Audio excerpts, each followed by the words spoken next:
سے گزر رہا ہے اس کا بیرونی دنیا کا بھی انتہائی گہرا رشتہ ہے، اور کم از کم 1 کروڑ وہ پاکستانی تو کم جڑے ہوئے ہیں لا محالہ کسی نہ کسی طریقے سے، جو وطن کی خوشیوں کو، غموں کو، اس کے حادثات کو، اور حادثات کے نتیجے میں جو اثرات جو مرتب ہوتے ہیں وہ زر مبادلہ بھیجنے والے ہمارے وہ بہن اور بھائی جو کروڑ کی لگ بھگ تعداد ہے جن کی ساتھ ساتھ بیرونی طاقتیں جو پاکستان کی خوشیوں کے اوپر اور پاکستان کی غموں کے اوپر براہ راست سورج گرہن اور چاند گرہن کی طرح اثر انداز ہوتے ہیں، اور اثر انداز ہونے کے ساتھ ساتھ ان کی مداخلت بہت ساری جگہوں پر جب پائی جاتی ہے، ہمارے کابرین، ہمارے سیاستدان، ہمارے پارلیمان کے ممبران، ہماری عدلیہ تک بھی جب وہ برملا اس کا اظہار کرتی ہے تو پھر تشویش پیدا ہوتی ہے، اور اسی تشویش کے نتیجے میں جب سیانے سمجھدار کالم نگار رائٹر، جب بولنے والے اینکرز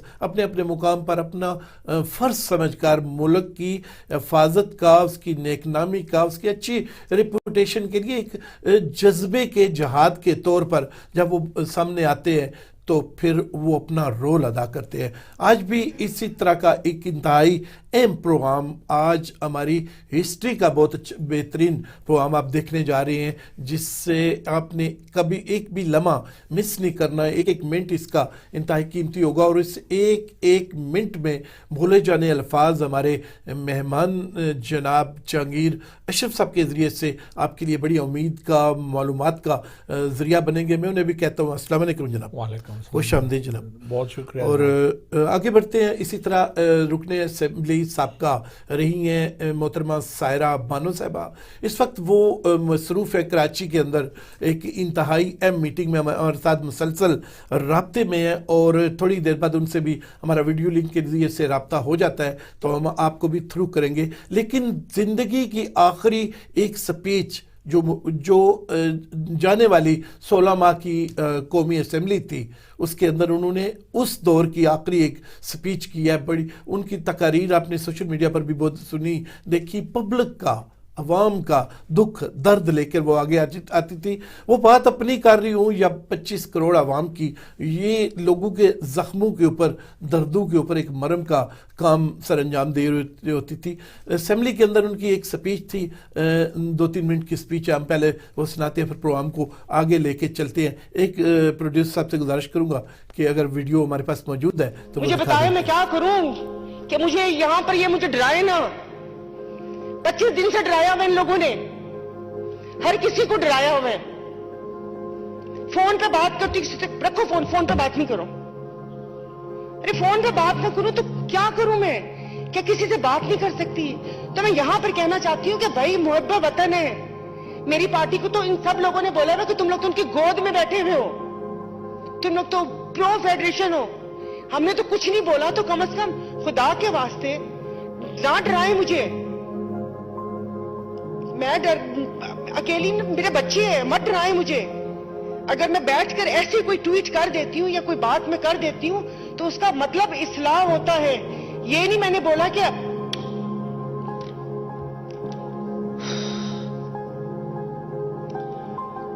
پتہ نہیں بولنے کو بھی دل نہیں کرتا۔ تو اسپیکر صاحب، جہاں ملک کی حالت ہے، چلیں ٹھیک ہے، روٹی، بجلی، گیس، سب کی پریشانی سہ لیں گے، کوئی بات نہیں اے سی چلائے گا نا کوئی۔ 2 کمروں میں چلتے تھا، 1 کمروں میں سب بچے، سب لوگ سوئیں گے، ایک وقت کی 1 روٹی کھا لیں گے۔ باہر سے جو کبھی کچھ کر لیتے تھے نہیں کریں گے، وہ تو گھومنا پھرنا ہوگا تو ایک گاڑی میں اوپر نیچے ہو کے بیٹھ جائیں گے۔ کہیں ڈرائیں مت پلیز، یہ خوف کی فضا قائم نہ کریں۔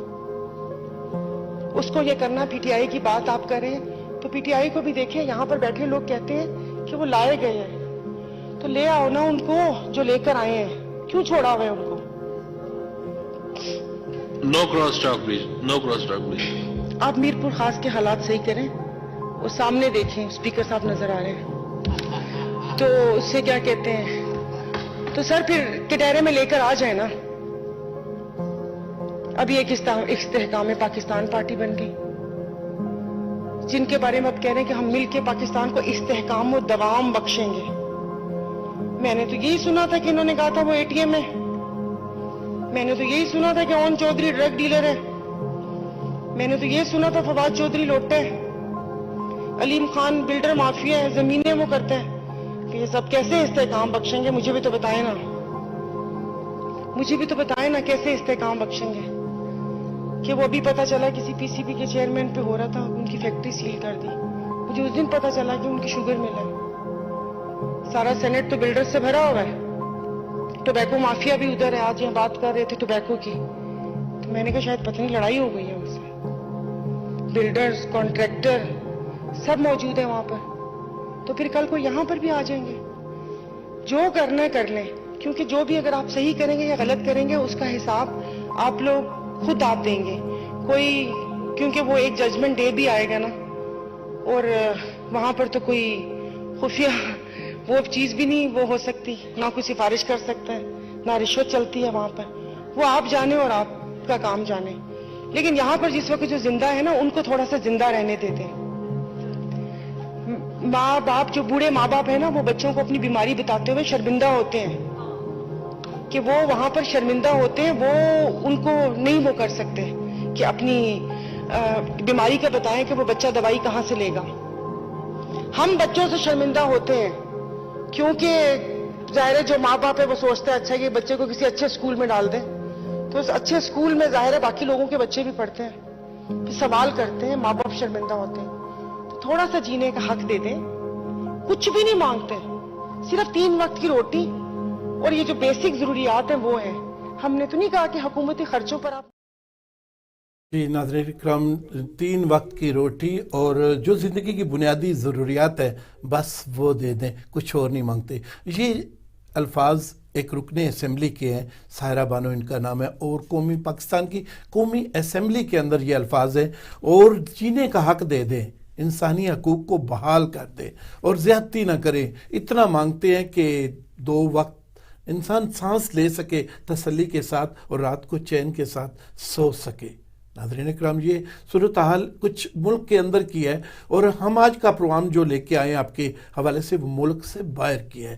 جب اس طرح کی ویڈیوز, اس طرح کی سپیچز, اس طرح کی تقاریر, اس طرح کے بیانات, اس طرح کے ظلم اور ستم, انسانی حقوق کی بدعمالیوں کا جس وقت جس طرح مظاہرہ ہو رہا ہو, بیرون ملک اس کا اثر کیا ہوتا ہے, پکچر کیا بنتی ہے پاکستانیوں کی نظر میں, اوورسیز کمیونٹی کی نظر میں اور بیرونی طاقتوں کی نظر میں. اسی سوال کو لے کر میں آج جاؤں گا جہانگیر اشرف صاحب کے پاس, اور اس کے ساتھ ساتھ جڑے ہوئے بھی چند سوال ہوں گے, لیکن 1 بائی 1 سوال کروں گا تاکہ جواب آپ کو بھی سمجھ آ جائے اور آپ کی بھی سوچ اس منزل تک پہنچ سکے جس تک پہنچنا آپ کا حق ہے. ساتھ ہی ٹیلی فون نمبر آپ کو دیں گے انشاءاللہ. 30 منٹ کے بعد ہم آپ کی کالز لینا شروع کریں گے, اور آپ بھی اگر ٹیلی ویژن کی اس سکرین پر اسٹوڈیو میں سراج ٹی وی میں آنا چاہتے ہیں تو آپ میں ہمارے پروڈیوسر صاحب کو اپنا نمبر لکھوا دیں. ہماری ٹیم آپ سے بات چیت کرے گی اور پھر مناسب ٹائم پر انشاءاللہ آپ باری آنے پر آپ کو بھی اسٹوڈیو بلایا جائے گا تاکہ آپ کے خیالات بھی ہم سن سکیں. نمبر ہے ہمارا 0121 6671 786. جہانگیر اشرف صاحب کی طرف بڑھنے سے قبل میں اپنے 4 سوال آپ کے سامنے رکھ دیتا ہوں. یہ آپ ہی کی جذبات کی ترجمانی ہے اور آپ کی طرف سے بھیجیں گے جو آج اس پروگرام میں ہم انشاءاللہ شامل کریں گے. شامل کیا کریں گے بلکہ یہ بتائیں گے آپ کو کہ اس وقت چائنا اور امریکہ, یہ 2 وہ ممالک ہیں, 2 وہ طاقتیں ہیں جن کے سامنے پاکستان کھڑا ہے. دونوں یہ چاہتی ہیں کہ ہماری طرف آ جاؤ, اس کی اور صحیح ہو کے 100% ایمانداری کے ساتھ مخلص مکمل ہماری طرف آ جاؤ. کیا کرنا چاہیے پاکستان کو؟ جہانگیر اشرف صاحب اس بارے میں روشنی ڈالیں گے. ساتھ ساتھ یہ کہ ایشین پیسفک الائنس ایک لفظ آپ نے سنا, اس بارے میں بھی تفصیلی بات چیت ہوگی.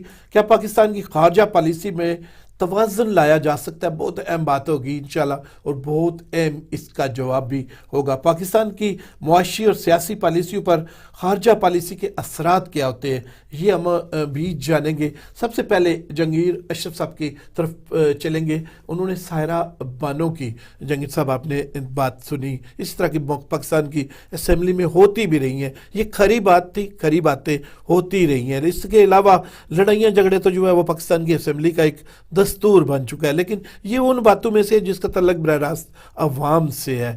کیا آپ سمجھتے ہیں کہ جب ہیومن رائٹس کی اس طرح کی واقعات ہوں، آواز بولنے کی نہ دی جائے. عمران ریاض کی ابھی ہم تصویر آپ کو دکھا سکتے ہیں ٹیلی ویژن کے اوپر، جس پہ وہ داڑھی بڑی ہوئی ہے ان کی، اور وہ 4 مہینے کم و بیش اندر رہے ہیں، نامعلوم جگہ پر اندر رہے ہیں.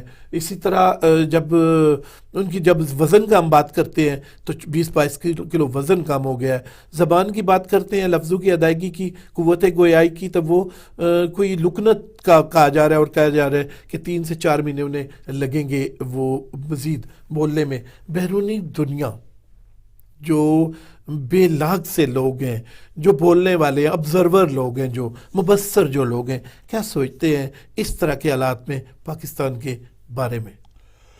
یقیناً دنیا ساری، کیا کوئی بھی جو صاحب دل انسان ہے، خواہ وہ باہر رہ رہا ہے، خواہ وہ کسی بھی دنیا کے حصے کا ہے، وہ اس چیز کو منفی انداز میں ہی دیکھے گا. یہ کوئی اچھی بات نہیں ہے کہ آپ کا قانون، جو آپ کا آئین ہے، وہ انسانی بنیادی حقوق کی ضمانت دیتا ہے. جب ان کو پامال کیا جائے، اسی طرح جو ہمیں جو ہے نا فریڈم آف سپیچ کی اجازت دیتا ہے، لیکن ہم نے ماضی میں بھی دیکھا ہے کہ اسد طور ہو، مشرف صاحب کے دور میں احمد میر پہ مطیع اللہ جان ہو یا عمران ریاض ہو، تو ان سے یہ حق چھینا گیا ہے. اب یہ جو پریکٹس ہے، یہ کسی طور پہ بھی اس کی کوئی بندہ ڈیفینڈ نہیں کر سکتا. یہ قابل مذمت اور قابل معافی یہ جرم ہے، اور یہ آئین پاکستان کی بھی خلاف ورزی ہے. اور اس چیز کو ہر صورت روکنا چاہیے. جو بندے خاص کر اس کو اگر بڑے پیمانے میں دیکھیں تو فاٹا کے لوگ، جو قبائلی ہماری بیلٹ ہے، ان کے بلوچستان کے لوگ، اور MQM بھی جو ہے نا وہ MQM بھی جو ہے نا ان کے لاپتہ لوگوں کی وہ بہت ساری وہ ان کی شکایت ہے کہ ایسے بندے، اگر ان لوگوں نے، خواہ وہ کوئی بھی ہے، ابھی PTI کی بھی ہے کہ 9 مئی کے بعد ان کے بندوں کو غائب کیا گیا ہے. جو بھی کر رہا ہے، حکومت کر رہی ہے یا ہماری اسٹیبلشمنٹ کی کوئی ایجنسیاں کر رہی ہیں، یہ کسی طور پہ بھی جائز کام نہیں ہے. اگر کسی نے جرم کیا ہے تو اس کا ٹرائل ہونا چاہیے عدالت میں ثبوت کے ساتھ، اور اس نے جو جرم کیا اس کی قانون کے مطابق اس کو سزا دی جائے، نہ کہ ان کو غائب کر دیا جائے. اور اگر کسی کوئی بندہ ملک کے ساتھ غداری کر رہا ہے، کسی فارن کنٹری کا وہ ایجنٹ ہے، تو اس کا بھی ایک قانون میں دیا ہوا طریقہ ہے. آپ اس کا ملٹری کورٹ میں آپ ان کو لے جائیں اور ان کو سزائیں دیں. لیکن اس طرح ملک میں بڑی تعداد میں جو غائب کیا جانا ہے، کسی صورت بھی قابل قبول نہیں ہے. نہ ہی دنیا اس کو، کوئی ملک بھی اس کو پسند نہیں کرتا. لیکن اس میں ایک چیز اور بھی ہے کہ اس ہیومن رائٹس کے جو باتیں کر رہے ہیں بہت سارے ملک، وہ خود اس میں انوالو ہیں. افغانستان میں انہوں نے ہمارے بارڈر کے ساتھ امبیسیاں، وہ اپنے سفارت خانے کھولے اور انہوں نے وہاں پہ ایجنٹ بھیجے. ابھی جیسے آپ بتا رہے تھے انگو کا اور مستونگ کا واقعہ، تو یہ اس طرح کی دہشت گردی جو کی جاتی ہے، مسجدوں میں جا کے دھماکے کیے جاتے ہیں یا عید میلاد النبی کے، تو یہ تو کوئی مسلمان نہیں کر سکتا. یہ وہی لوگ کر رہے ہیں کہ جنہیں پاکستان سے اور دین اسلام سے کوئی دلچسپی نہیں ہے، بلکہ وہ اپنے مفاد کے لیے، جو ان کے ایک کاری ضرب لگ رہی ہے بلوچستان کی صورت میں، کہ بلوچستان میں گوادر پورٹ بن جانے کے بعد، اور اس کی اہمیت اتنی زیادہ ہے کہ ساری دنیا اس پہ، خواہ وہ انڈیا ہے، خواہ وہ امریکہ ہے، وہ سارے چوکس ہیں، اور اس کے لیے وہ ہر طرح کا دباؤ ہم پہ ڈال رہے ہیں. پہلے بھی ڈالا گیا، حکومتیں چینج کری جاتی ہیں، لیکن یہ وہ لوگ ہیں، لیکن وہ ہمارے ملک کے خلاف پھر ہیومن رائٹس کی بنیاد بنا کر وہ پروپیگنڈا بھی کر رہے ہیں. یہ بھی فیکٹ ہے. یہ صرف یہ نہیں ہے کہ ہم لوگ جو صرف ہماری ایجنسیاں یا ہماری حکومت ہی سارا کچھ یہ کر رہی ہے، لیکن اس میں بہت سارے دوسرے ممالک کے لوگ بھی ملوث ہیں، ان کے ایجنٹ ملوث ہیں کہ جو پاکستان میں استحکام ان کو نہیں چاہیے، جو چاہتے ہیں کہ بلوچستان کو پاکستان سے علیحدہ کر دیا جائے. تو یہ ان لوگوں کا بھی ہمارے لیے وہاں مسائل پیدا کر رہے ہیں، کیونکہ پاکستان آرمی کی جو اس وقت ہے کہ کشمیر سے انڈیا کے بارڈر کو بھی وہ کور کر رہے ہیں، بلوچستان میں بھی انہیں ایک سیریس تھریٹ ہے جو کبھی بھی نہیں تھا پہلے، اور اس کے بعد جو قبائلی علاقے ہیں اور ہمارا خیبر پختون کا بارڈر ہے اس کو بھی اللیگل جو بندے کراس کر کے آتے ہیں اور ان کے لیے جو باڑ لگائی تھی اس کو بھی کاٹ دیا گیا ہے، اور اس طرح کے ان کو اس وقت بے شمار مسائل کا سامنا ہے. ایسا نہیں ہے کہ وہ سارے ہی ہاتھ پہ ہاتھ دھرے بیٹھے، لیکن ہماری فوج کی اتنی بڑی تعداد نہیں ہے کہ یہ ساری چیزوں کو، اور نہ ہی ہمارے پاس اتنے فائنانس ہیں کہ ہم اس تعداد کو بڑھا سکیں. ہم پہلے ہی معاشی طور پہ بہت کمزور ملک، کمزور پوزیشن پہ. تو ہیومن رائٹس کے حوالے سے جو ہے نا کہ جس لیول پہ بھی ہو رہا ہے، خواہ وہ بیرونی طاقتیں کرا رہی ہیں یا ہمارے اندر سے ہو رہا ہے، وہ قابل مذمت اور کسی طور پہ بھی اس کو ڈیفینڈ نہیں کیا جا سکتا. جہاں تک تعلق ہے ہماری اداروں کا، ایک سروے کرایا گیا ہے اور اس سروے میں کہا گیا کہ اداروں کی جو ریپوٹیشن ہے، کارکردگی ہے، وہ 88% ہے، اور یہ بات کنفرم ہے، لکھی ہوئی ہے اداروں کی طرف سے اس سروے رپورٹ میں. لیکن جب ہم چیف جسٹس آف پاکستان قاضی فائز عیسیٰ صاحب کے اس لیٹر کو پڑھتے ہیں جو وہ لکھ رہے ہیں chief of the army staff کو، سارے سیکٹر کمانڈرز کو، سارے آئی جیز آف پاکستان کو، اور وہ یہ لکھ رہے ہیں کہ آپ لوگوں کی شکایتیں اس قدر زیادہ ہیں کہ لوگوں کی اکثریت آپ سے نہ صرف نالاں ہے بلکہ لوگ متنفر ہوتے جا رہے ہیں. اور میں آپ کو سپریم کورٹ کے چیف کی حیثیت سے، چیف جسٹس کی حیثیت سے، کیونکہ میں صدر پاکستان سے، پرائم منسٹر آف پاکستان سے اور قومی اسمبلی سے اور آرمی چیف سے میں اوپر ہوں، میں قانون ہوں. میں آپ کو 1 مہینے کا نوٹس دیتا ہوں کہ جتنے گم شدہ لوگ ہیں وہ واپس بازیاب کرائے جائیں، لوگوں کے گھروں میں باعزت پہنچائے جائیں، اور جو اغوا کنندہ لوگ ہیں وہ ان لوگوں کو اگر ان کے خلاف کیسز نہیں ہیں تو چھوڑے جائیں، اور کیسز ہیں تو وہ بتائے جائیں. کیسز کیا ہیں؟ بے شمار تو لوگ وہ ہیں جو 5-6 سال سے ایسا ہے. اس سارے کو کس نظر سے دیکھتے ہیں؟ امید رکھتے ہیں یا پہلے کی طرح کچھ؟ دیکھیں جی، قاضی فائز عیسیٰ صاحب سے ہمیں یہی امید ہے. وہ قانون اور آئین پہ چلنے والے لوگ میں سے ہیں. ان کے ایک بڑی ہسٹری ہے ان کی، ان کے والد سے لے کے آج تک وہ محسن ہے پاکستان کے، ان کے والد بھی محسن ہے پاکستان، اور ہمارے دل میں ان کے لیے بہت زیادہ احترام ہے قاضی فائز عیسیٰ صاحب. اور ان کا لیٹر جو ہے نا حرف بحرف جو ہے نا درست چیز کی انہوں نے نشاندہی کی ہے، لیکن اس پہ کتنا عمل ہوگا یا ہو سکتا ہے یہ بہت بڑا ایک ہے. کیونکہ جب ایجنسیوں کے لوگوں کو یا آئی جی کو یا جن کو بلایا جائے گا وہ کہیں گے کہ ہمارے پاس نہیں ہے، تو آپ کے پاس کوئی ایسا میکینزم نہیں ہے کہ آپ یہ کہہ سکیں جی کہ واقعی وہ ان کے پاس ہے. ٹھیک ہے. جیسے کہ ہے نا کہ بہت سارے لوگوں کو جو ہے نا جو بیرونی قوتیں تھی جو افغانستان میں برسر پیکر تھی اور جو اب بھی ہمارے مذہبی تہوار پہ ہمارے لوگوں کو مار رہی ہیں، وہ ایسے بہت سارے وہ بھی کام کر رہی ہیں. یہ میں نہیں کہہ رہا کہ انہوں نے نہیں کیے، یہ بھی کرتے ہوں گے، لیکن اس کو آپ چیف صاحب کو اگر آ کے چیف آف میرا فائز عیسیٰ صاحب کو، چیف جسٹس صاحب کو یہ کہتے ہیں جی کہ ہمارے پاس تو نہیں ہے بندے، تو چیف جسٹس صاحب کیا کر سکتے ہیں؟ وہ تو ایک آرڈر. قانون کیا کہتا ہے پھر وہاں پر؟ قانون تو یہی کہتا ہے کہ چیف جسٹس آرڈر دے تو انہیں عمل کرنا چاہیے، لیکن نہیں اگر وہ لوگ کہتے ہیں کہ ہمارے پاس نہیں ہے تو چیف جسٹس قانون کیا کرے گا؟ کچھ نہیں کر سکتا. قانون کیا کرے گا؟ آپ ایک چیز ہے، وہ ایک چیز ہو سکتا ہے کہ واقعی نہ ہو سکتا ہے کہ ہیں اور وہ نہیں کہہ رہے، تو چیف جسٹس صاحب کس طرح پروو کریں گے یا کوئی کیسے کرے گا کہ ان کے پاس بندے اور انہوں نے کہاں رکھے ہوئے؟ ٹھیک ہو گیا. دیکھیں نا، وہ تو یہ ہے کہ جو ادارے ہیں ان کو یہ پتا ہے کہ انہوں نے اگر رکھے ہوئے ہیں، جو خاص کر جو سیاسی بنیاد پر یا سیاسی مخالفت پر اور آزادی رائے کے جو اختلاف ہونے کے بعد رکھے ہیں انہیں تو میں سمجھتا ہوں کہ فوراً ہی چھوڑ دینا چاہیے. ٹھیک ہے کہ یہ تو کوئی بات نہیں ہے کہ میں آپ سے سیاسی نظریات سے آپ سے اختلاف کرتا ہوں یا میں اپنا ایک موقف پیش کرتا ہوں جو آپ کو نہیں پسند تو آپ مجھے اغوا کر کے وہ غائب کر دیں. یہ تو کسی طور. لیکن وہ لوگ کہ جو کسی غیر ملکی تنظیم کا حصہ ہیں, جو ملک کے خلاف برسر پیکر ہیں اور ملک کو تقسیم کرنا چاہتے ہیں, بلوچستان کو پاکستان سے الگ کرنا چاہتے ہیں, اور ان کو ملٹری کے لیے بہت مشکل ہو جاتا ہے کہ وہ ان لوگوں کو سامنے لائے اور عدالتوں میں کیس لڑے, وہ ایسا نہیں کر سکتے.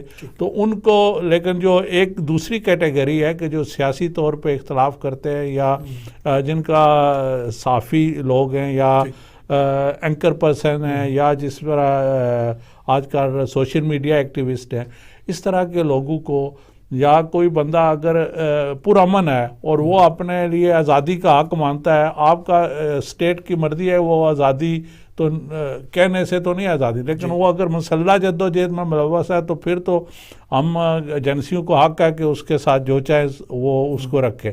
لیکن ایک بندہ غیر مسلح ہے, کوئی ایسی حرکت نہیں کر رہا جو غیر قانونی ہے, تو اس کو کسی ایجنسی کو, کسی ادارے کو یہ حق نہیں پہنچتا کہ اس کو وہ جو ہے یرغمال بنائے اور اس کے غیر قانونی اور اہل خانہ کو پریشانی کرے.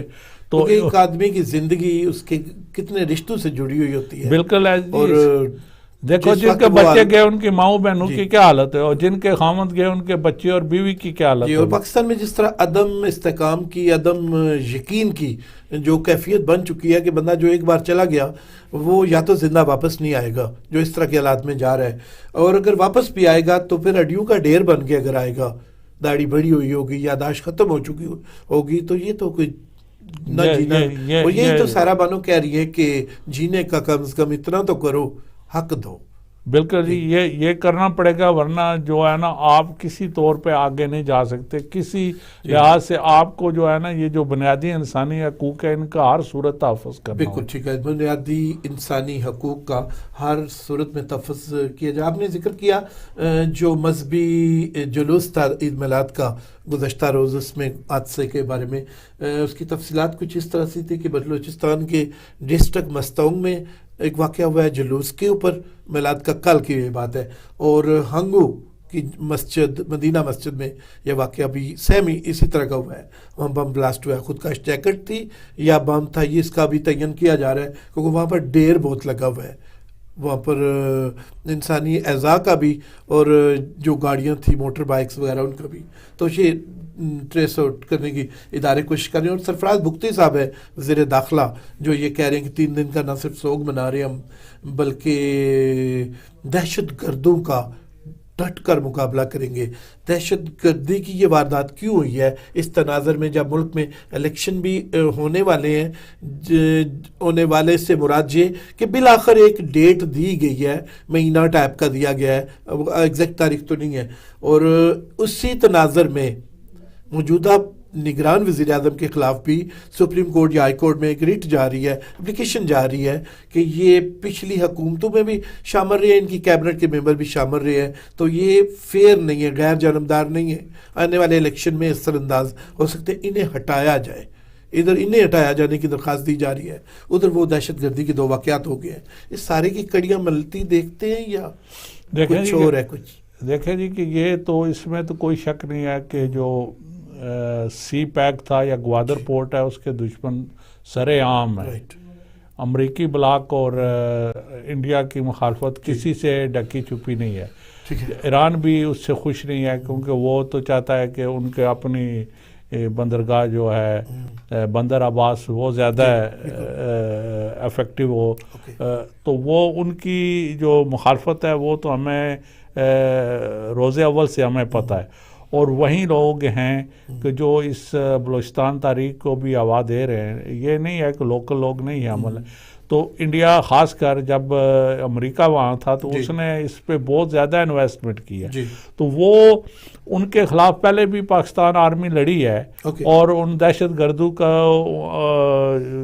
کیفے کردار تک پہنچایا ہے, اور اب بھی وہ لڑ رہے ہیں، لیکن یہ مطلب ہے نا کہ 1 یا 2 دن یا 4 دن میں ختم ہونے والا نہیں ہے، کیونکہ جو افغانستان جنگ کا پہلے روس کا اور اس کے بعد امریکہ کا اور یہ جو کچھ سب کچھ ہوا ہے اس میں تقریباً آج اگر ہم دیکھیں تو 40 سال سے زیادہ عرصہ ہو گیا، تو اس کے جو آفٹر افیکٹ ہیں وہ امریکہ کو تو وہ تو چلا گیا ہے نکل کے، اب وہ اس کو تو افغانستان سے کوئی تو جتنے بھی مسائل ہیں نا اس میں پاکستان کو وہ جکڑ گیا ہے، اور پاکستان کو اسی لیے آج پاکستان کی معاشی حالت میں ایک بہت بڑا فیکٹر جو ہے نا وہ افغانستان ہے، اور اس پہ کی اس دہشت گردی کو روکنے کے لیے بھی بہت سارے پیسے ہمارے وہاں جا رہے ہیں، اور افغانستان کو تو کسی نے ریکگنائز نہیں کیا ہے، اس کے لیے بھی چیزوں کو ان کو بھی فوڈ پہنچانے میں پاکستان کا ایک بہت بڑا ایک رول ہے۔ ٹھیک ہو گیا، ابھی ہم بڑھیں گے اپنے دوسرے سوال کی طرف۔ جنگل صاحب، ایشین پیسفک الائنس یہ کیا ہے؟ پاکستان کے ساتھ اس کے کیا تعلق ہے اور فائدہ نقصان اس سے کیا ہے؟ اصل میں بنیادی طور پہ میں شروع سے بات کرتا ہوں اس پہ آنے سے پہلے کہ پاکستان بننے کے بعد جب لیاقت علی خان نے اپنی خارجہ پالیسی کو تشکیل دیا اور انہوں نے یقیناً پاکستان کی خارجہ پالیسی ہے کیا؟ وہیں تو اسی پہ بات کر رہے ہیں کہ پاکستان کو جو بنیادی مسئلہ درپیش تھا، تو ایک تو یہ تھا کہ پاکستان جب بنا ہے تو پاکستان کے پاس نہ کوئی کسی چیز کا انفراسٹرکچر تھا، کہ کوئی نہ کچھ معاشی طور پہ اتنا مضبوط نہیں تھا، دفاعی طور پہ نہ ان کے پاس کوئی اسلحہ تھا اس طریقے سے۔ تو پاکستان کے جو اکابرین تھے جو لیاقت علی خان وزیر اعظم سے، تو انہوں نے فیصلہ کیا اپنے رفقا سے مشورے کے بعد کہ ہمیں امریکہ کے ساتھ دینا چاہیے۔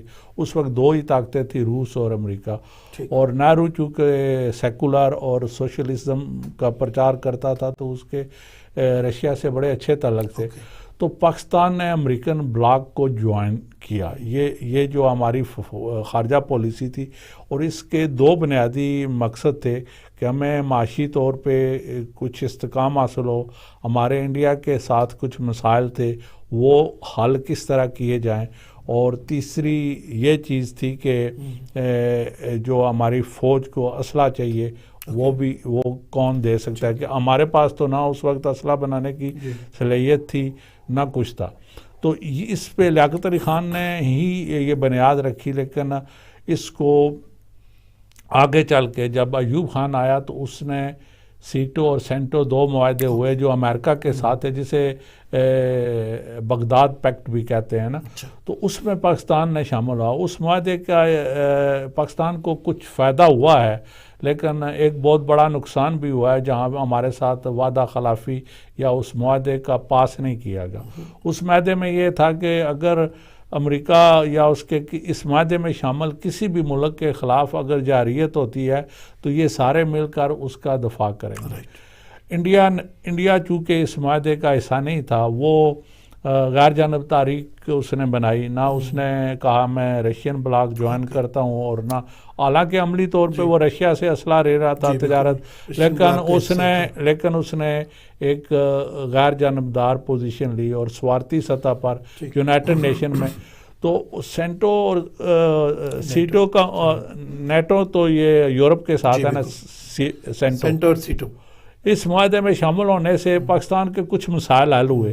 ایک تو یہ تھا کہ پاکستان کا انڈیا کے ساتھ نہری پانی کا بڑا تھا، انڈین ہمارا پانی، تو اس میں جو ہے نا سنتاس معاہدہ تشکیل ہوا، اس پہ امریکہ کی مدد سے ہمیں ورلڈ بینک سے لون ملے، ہم نے تربیلا اور منگلہ بنایا، یہ اس معاہدے کے بعد تھا، اور اس میں ہماری خوراک کی کمی پوری کرنے کے لیے امریکہ نے ہمیں جدید ترین جو اس وقت انہوں نے بیج تھے وہ دیے کہ اس سے زیادہ پیداوار ہوتی ہے۔ اس کے ساتھ ساتھ ہمارا جو تھا نا رن کچھ کا جو تھا نا اس سائز پہ انڈیا، تو اس میں پھر برطانیہ کو سالس بنایا گیا، تو پھر آدھا حصہ ہمیں وہ دیا گیا، تو یہ اس معاہدے کے فائدے ہوئے۔ لیکن اس معاہدے کا اس کے نتیجے میں ہم نے آگے جا کر بیڈویر میں امریکہ کو اڈے دیے اور روس ہمارے خلاف ہو گیا۔ لیکن جب ہمیں 1971 میں ہم ایک بحری بیڑے کا انتظار کرتے رہے، وہ معاہدے کے تحت امریکہ نے ہماری مدد کرنی تھی، انہوں نے ہماری مدد نہیں کی بلکہ انہوں نے ہمارے دشمن کو شہ دی اور ہمارے ملک کو 2 لاکھ کر دیا گیا. تو یہ جو ہماری پالیسی تھی تو اس کے بعد ہمارے جو قیادت تھی خواہ وہ ملٹری کی تھی خواہ وہ ہماری پولیٹیکل لیڈرشپ تھی تو ان کا رجحان چائنا کی طرف ہو گیا 65 کے بعد ہی ہو گیا. بالکل. بہت سارے لوگ جہانگیر صاحب کال کر رہے ہیں ہمیں اس وقت. ٹیلی فون نمبر ہے ہمارا 01216671786. آپ کی باتیں سن رہے ہیں اور آج کا جو تقابلی جائزہ ہے پاکستان کی خارجہ پالیسی کا اس حوالے سے بڑی اچھی گفتگو جا رہی ہے کہ ریاست کیا پریکٹیکلی طور پر متوازن پالیسی بنا سکتی ہے یعنی. تو کالرز بھی ہمارے ساتھ شامل ہیں بہت ساری کالوں میں سے ایک کال لیتے ہیں. السلام علیکم جناب. وعلیکم السلام جناب. سلیم شہزاد صاحب کیسے ہیں آپ؟ جی الحمدللہ. آپ ٹھیک ہیں؟ جی الحمدللہ میں ٹھیک ٹھاک ہوں ماشاءاللہ. ایک زبردست پروگرام کر رہے ہیں آپ تو سوچا ہم بھی جی اچھا کیا. کون صاحب کہاں سے بول رہے ہیں؟ جی میں فہد بات کر رہا ہوں آپ کا ریگولر ویور. جی بالکل بالکل. میں فہد صاحب کل بیٹھا تھا سوچ بھی رہا تھا کہ جب آپ کی نیکسٹ کال آئے میں آپ سے ریکویسٹ کروں کہ پروڈیوسر صاحب کو اپنا نمبر لکھوا دیجیے گا. ہم کسی پروگرام میں آپ کو ویڈیو لنک کے ذریعے سے لائیو بھی لیں گے ایز اے گیسٹ. یہ اس لیے کہ آپ سراج ٹی وی فیملی کا حصہ ہے. اس پروگرام میرا وطن میں آپ شریک ہوتے ہیں ان بہت سارے بہن بھائیوں کی طرح خاص طور پر ان نوجوانوں کی طرح جو اثاثہ ہے عرض وطن کا. کیا کہیں گے فہد آپ؟ ہاں جی میں سوچ رہا تھا کہ آپ کو پتا ہے کہ انڈیا میں ورلڈ کپ سٹارٹ ہو رہا ہے اب. جی تو بڑا اچھا استقبال ہوا ہے پاکستانی ٹیم کا آپ نے بھی دیکھا ہوگا. بڑھیا. جی بالکل خوشگوار خوشی کی بات ہے یہ. جی جی لیکن ایک بہت زیادہ نا بات پاکستان میں پھیلی ہوئی ہے کہ جو نسیم شاہ ہیں ہمارے ینگسٹر پلیئر ہیں انہوں نے کوئی عمران خان کے ساتھ سیلفی لی ہے تو ان کو اسکواڈ سے باہر کیا گیا ہے. تو آپ کو لگتا ہے کہ یہ کوئی کیا سرائی ہے یا واقعی اسٹیبلشمنٹ معلوم تو نہیں ہے. چلے اس کو بھی چیک کر لیتے ہیں بات بھی کر لیتے ہیں اپنے معزز مہمان سے. معلوم تو نہیں ہے لیکن اس بات کی بنیاد پر کہ اس کے عمران خان کا نام لینے پر پابندی پاکستان کے اندر, تصویر پر پابندی, اس کی پارٹی پر پابندی, اس کے بلے کے نشان کو پابندی, تو یہ بات اگر ویسے تو ہوگی لیکن اگر غلط بھی ہوئی تو لوگ یقین کریں گے کہ ہوئی ہے کیونکہ جہاں پر دیگر 99 پابندیاں تکلیفیں جی 99 جہاں تکلیفیں دی جائیں وہاں پر یہ. اور آج کا پروگرام بھی ہمارا اسی وجہ سے ہے کہ یہ جو کچھ ہو رہا ہے اس کا بیرون ملک بیٹھے ہوئے لوگوں کے اوپر بالخصوص 80-90 کروڑ 80-90 لاکھ پاکستانیوں کے اوپر کم و بیش 1 کروڑ اور بیرونی ملک کی جو طاقتیں ہیں جو سپر پاورز ہیں امریکہ ہو گیا اور چائنا انگلینڈ سمیت جتنے بھی ممالک ہیں جو فیصلہ سازی والے لوگ ہیں ویٹو پاور والے جو لوگ ہیں پاکستان کی اس تصویر کو وہ کس نظر سے پھر دیکھتے ہیں ملک کے اندر جب ہانگوں اور مستوں کے اندر. کل کی بات ہے جیسے حادثہ ہو گیا ہے اور 60-70 بندے اس میں جانوں سے بھی گئے 100 بندے زخمی ہو گئے تو بیرون ملک اس کا اثر کیا ہوتا ہے یہ بات چیت ہماری آج چاہ رہی ہے. آپ سے یہ جاننا چاہتے ہیں عمران ریاض کو بھی آپ نے واپس آ کے دیکھا داڑھی بڑی ہوئی اور زبان میں لکلو تو 3-4 مہینے کہا جا رہا بول نہیں سکتے. کیا گزری آپ پر ایک نوجوان پاکستانی کی حیثیت سے اس منظر پر؟ میں جو میرے خیالات ہیں نا تو مجھے یہی لگتا ہے کہ جس طرح عمران خان بھی اسٹیبلشمنٹ کے ہی ایک کرندے تھے اور ان سے فائلیں لے کر وہ اس لیول پر پہنچے تھے پورا پاکستان جانتا ہے اس بات کو. اور جب وہ ان کے اگینسٹ گئے تو ظاہر بات ہے پھر ریاکشن تو آنا تھا کمپنی کی طرف سے. تو رائٹ ناؤ مجھے لگتا ہے جو ان کے وکیل ہیں میاں علی اشفاق صاحب وہ بڑے قابل ذکر وکیل ہیں پاکستان میں. تو میرے خیال میں انہوں نے کوئی ڈیل کروائی ہے کمپنی کے لوگوں کے ساتھ establishment and bureaucrats what ever ان کا ان کی اتنی پاور محسوس کرتے ہیں عمران جو ان کے وکیل ان کی پاور محسوس کرتے ہیں کہ وہ کمپنی کے ساتھ بات چیت کر سکتے ہیں یا بیچ میں کسی اور کو بھی دیکھ رہے ہیں جو راستے کا جو ذریعہ ہو؟ میں میاں علی اشفاق صاحب کا ایک انٹرویو سن رہا تھا منصور علی خان صاحب کے ساتھ تو وہ یہ کہہ رہے تھے کہ آفٹر 10 days نا میری بات ہو چکی تھی کہ وہ ریلیز ہو جائیں گے. ایون کہ وہ جب پولیس اسٹیشن سے نکلے ہیں تو اس وقت تک مجھے یہی تھا کہ یہ اب ان کو نا واپس لاہور لے کر آ رہے ہیں لیکن وہ دیکھتے ہی دیکھتے کسی اور طرف گاڑیاں مڑی ہیں. تو کہنے کا مقصد ہے کہ ان کی پہنچ ہے اتنی لہٰذا میرا بھی یہی خیال ہے کہ وہ ڈیل کے ساتھ ہی باہر آئے ہیں. اگر یہ ٹکراؤ ہی جاری رہتا اور وہ دیگر 5-6 سال کی طرح غائب رہنے والے لوگوں کی طرح ہو جاتے یا ارشد شریف کی طرح ہو جاتے تو اس سے بہتر یہ ڈیل سمجھتے ہیں بہتر ہے یہ چیز، تاکہ کم کم ماں کو دیکھیے جی، بیٹا، میرے خیال میں باپ کو انہوں نے- بیٹا، بچوں کو والد، بیوی کو خامند واپس مل گیا ہے، کچھ یہ ٹھیک سمجھتے ہیں؟ میرے خیال میں یہ ٹھیک ہے، اور میرے خیال میں ارشد سعید کے ساتھ بھی ایسا ہی ہونا چاہیے تھا، بجائے اس کے کہ اس کا قتل کیا جاتا۔ جی تو جس طرح عمران ریاض خان کے ساتھ ہوا ہے، ان کا کنٹرول بھی ہو چکا ہے صحافت پر، اور پھر وہ چلیں جس طرح آپ بھی کہہ رہے ہیں کہ ماں کو بیٹا مل گیا، جی۔ باپ کو بیٹا مل گیا، بیوی کو ہسبینڈ، بچوں کو ان کا سر کا سایہ مل گیا، تو میرے خیال میں یہ ٹھیک ہے۔ چلے فہد، آپ کا شکریہ، آپ نے وقت دیا، بڑی اچھی باتیں آپ کر رہے ہیں، دل بہت تو چاہتا ہے شکریہ۔ اور بھی سنی جائیں۔ جہانگیر صاحب کے پاس بھی بہت سارا خزانہ اسپیشلی آپ تمام دوستوں کے لیے ہے جو اس وقت انتظار میں ہوتے ہیں ہفتے والے دن کہ جہانگیر صاحب آئیں، پروگرام میرا وطن شروع ہو اور پروگرام میں یہ رونق ڈالیں۔ آپ آتے رہیے گا، پروڈیوسر صاحب کو اپنا نمبر لکھا دیجیے پلیز۔ بہت شکریہ جی۔ جہانگیر صاحب، حالات ایک نوجوان کے جذبات کی ترجمانی ہے، اور کمپنی کا نام اگر وہ لے رہے ہیں یا دیگر جن چیزوں کا بھی، ہر بندے کی سوچ اپنی، اور سوچ پر پیرے نہیں بٹھائے جا سکتے، اور واقعی پیرے بٹھائے جا رہے ہیں۔ اور پروگرام بھی آج کا ہمارا یہی ہے کہ یہ جو پیرے بٹھائے جاتے ہیں، انسانی حقوق کی پائمالیاں ہوتی ہیں، بیرون ملک اس پر اثر کیا ہوتا ہے۔ پیسفک کے بارے میں بات چیت آپ کی جاری تھی، اور اگر کچھ رہتی ہے تو آپ اس کو مکمل بھی کر سکتے ہیں، لیکن آگے بڑھنے سے پہلے جی ابھی جو آپ پوچھ رہے تھے نا ایشین پیسفک الائنس، جی کیونکہ چائنا بہت تیزی سے ترقی کر چکا ہے، کر نہیں رہا، کر چکا ہے، اور وہ اپنا اثر و رسوخ دنیا میں پھیلا رہا ہے۔ اس میں اس نے جیسے ابھی آپ دیکھیں، سب سے پہلے جو ملک تھا جس کو اس نے اپنے سامنے کھڑا کیا، پاکستان کا ایٹمی پروگرام ہو، میزائل پروگرام ہو، یا کوئی بھی دفاعی پروگرام ہو، وہ چائنا کی ہی مدد سے ہوا۔ اور یہ جو وار اگینسٹ ٹیرر تھی، اس میں جب بھی پاکستان کو دہشت گرد ملک بنانے کی کوشش کی تو یونائٹڈ نیشن میں ہمیشہ چائنا نے ہی ہمارا دفاع کیا، ورنہ ہم بھی ایران کی طرح ہم پر بھی پابندیاں لگ جاتی۔ لیکن چائنا نے ہر سوارتی محاذ پہ اور ہر سیاسی محاذ پہ ہمارا اور دفاعی طور پہ ہمیں اتنا مضبوط کیا کہ ہم اپنے سے 16 گنا بڑے ملک چائنا، اور اتنے بڑے جو سازش ہوئی ہے افغانستان کے بارڈر سے بلوچستان کے خلاف، ہماری قوم جو ہے نا، بحیثیت قوم، اس میں فوج بھی شامل ہے، کہ ہم اپنے ملک کو جو پہلے 2 لاکھ ہوا ہے ہم نے اس سے بچایا ہے۔ یہ ایک معمولی بات نہیں ہے کہ جب دنیا کی ساری بڑی طاقتیں اور وہ ایک طرف تھی، اور چائنا کے علاوہ ہمارے ساتھ کوئی بھی نہیں تھا، جو ہمارے برد اسلامی ملک تھے وہ بھی امریکی بلاک کا حصہ تھے، وہ بھی ان کے اشارے کے بغیر ہمیں ایک ریال دینے کو تیار نہیں ہے۔ تو یہ جو ایشین پیسفک الائنس بنا ہے، یہ امریکہ کی سربراہی میں بنا ہے، اس میں انڈیا ہے، جاپان ہے، سنگاپور ہے اور آسٹریلیا، یہ مین ملک ہے، اور ان کا مقصد یہ ہے کہ چائنا کو چائنا تک محدود رکھا جائے۔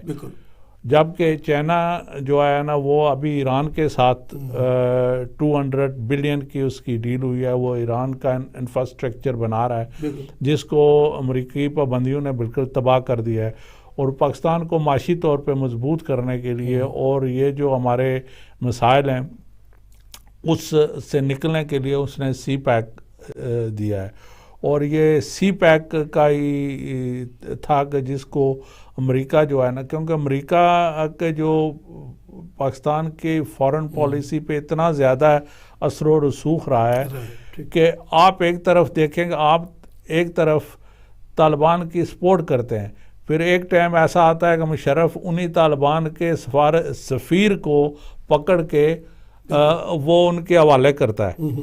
یہ یعنی کہ 180 ڈگری کے زاویے سے ہم نے ٹرن کیا، اور دنیا کو کوئی انٹرنیشنل قانون کسی طریقے سے آپ سفارت خانے کو مکمل طور پہ جسے ہوتا ہے تحفظ ہوتا ہے جو، اور آپ سفیر کو پکڑ کے دے دیں، تو ہم نے 180 کے امریکہ کا اتنا اثر و رسوخ آج بھی موجود ہے کہ پاکستان ملٹری ہو، پاکستان کی عدلیہ ہو، پاکستان کے پولیٹیشین ہوں، پاکستان کے تاجر ہوں، ان امریکہ کا اتنا زیادہ اثر و رسوخ ہے کہ وہ اپنی بات منواتا ہے، حکومتیں چینج کرتا ہے۔ 99 کی جو نواز شریف کی پہلی حکومت کو جب نژاد عابدہ حسین اس وقت امریکہ میں سفیر تھی، تو وہ اپنی کتاب میں لکھتی ہے کہ وہ